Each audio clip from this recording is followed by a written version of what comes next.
Sonia Gandhi appoints नवीन Chawla as election commissioner. यह headline छपती थी 2009 में। 2009 में नवीन चावला को सोनिया गांधी ने देश का 16वां इलेक्शन कमिश्नर नियुक्त किया था। अब सोनिया गांधी तो किसी पद पर नहीं थी, न प्राइम मिनिस्टर थी, न प्रेसिडेंट थी, तो यह अपॉइंट करने वाली कौन होती है? प्राइम मिनिस्टर तो मनमोहन सिंह जी थे।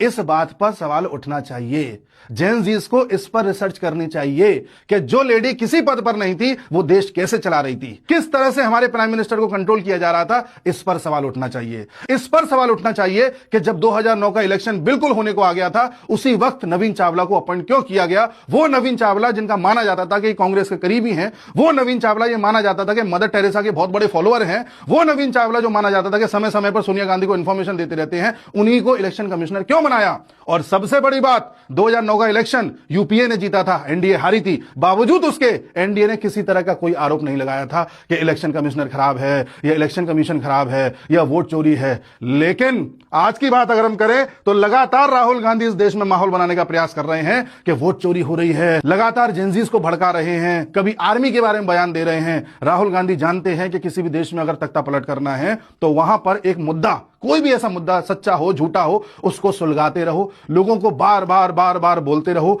कभी ना कभी कुछ तो लोग विश्वास करेंगे। कैसे भी करके लोगों को भड़का दो, और किसी भी देश में अगर तख्ता पलट करना है तो वहां की आर्मी और वहां के युवा को अपने साथ रखो। अभी कुछ दिन पहले आपने देखा होगा राहुल गांधी ने आर्मी के बारे में बोला था कि आर्मी को केवल 10% लोग चला रहे हैं, यानी जनरल कैटेगरी चला रही है, जिससे कि आर्मी में अन्य कैटेगरी के लोग भड़क जाएं। उसी प्रकार से वोट चोरी का मुद्दा छेड़ रहे थे तो उन्होंने बोला कि जेनजीज आप जान लीजिए आपका वोट चोरी हो रहा है, आपको वोट नहीं देने दिया जा रहा है। यानी कैसे भी जेनजीज राहुल गांधी की बातों में आ जाएं। लेकिन इनको क्या पता, जेनजीज गूगल पर सब सर्च कर लेते हैं, हर चीज क्रॉस वेरीफाई कर लेते हैं, इसलिए इनका मुद्दा जमीन तक नहीं जा पा रहा है और जनता इस पर विश्वास नहीं कर रही है, क्योंकि सब जानते हैं कि फेक मुद्दा है। आप गौर कीजिएगा, राहुल गांधी इस तरह का मुद्दा तभी छेड़ते हैं जब किसी विदेश यात्रा से लौट करके आते हैं। अभी अक्टूबर में ये 4 देशों की यात्रा पर थे, वहां से लौट के आने के बाद थोड़ा बहुत बिहार गए और तुरंत ये मुद्दा छेड़ दिया। राहुल गांधी को कौन है जो इस तरह की सीख दे रहा है कि इस वक्त ये बोलो, इस वक्त ये चीज दिखाओ, इस वक्त इस तरह से बोलो? कोई ना कोई है जो इनको सलाह दे रहा है। और सबसे बड़ी बात, कल जब राहुल गांधी इस तरह का प्रेजेंटेशन दे रहे थे तो इनसे पूछा गया